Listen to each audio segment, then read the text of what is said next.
The Israel Defense Forces have decided to flood the Hamas tunnels in Gaza with seawater instead of using their new secret weapon, the sponge bomb. The sponge bomb is a specialized device designed to seal the end of a tunnel. It is small enough that a single person can set it. It is a non-explosive, chemical bomb that releases a burst of expanding foam that quickly hardens. However, the sponge bomb also has some drawbacks and limitations. First of all, the sponge bomb is ineffective against deep or complex tunnels, as it can only fill a small space and may not reach the entire length of the tunnel. Second, the sponge bomb is hazardous to work with, as the liquid emulsion that creates the foam can cause severe injuries or blindness if mishandled.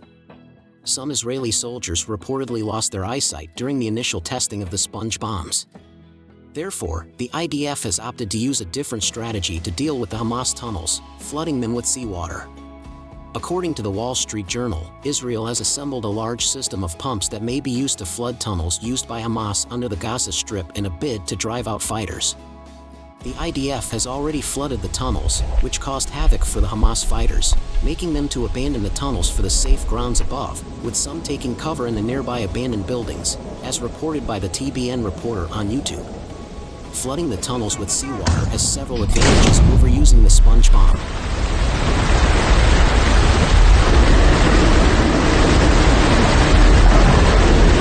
First, flooding the tunnels can reach deeper and wider areas than the sponge bomb, as the water can flow through the entire network of tunnels and fill any gaps or holes. Second, flooding the tunnels is safer and easier to execute, as it does not require handling dangerous chemicals or explosives. Third, flooding the tunnels is more environmentally friendly, as it does not leave behind any harmful residue or waste. Therefore, the IDF may use a combination of both the sponge bomb and the seawater flooding to deal with the Hamas tunnels, depending on the situation and the objective. The sponge bomb may be used for smaller or simpler tunnels or to create temporary blockades or diversions. The seawater flooding may be used for larger or more complex tunnels, or for forcing out or flushing out the Hamas fighters. Both methods aim to neutralize the threat of the Hamas tunnel network, which is one of the main challenges that Israel faces in its war against the militant group.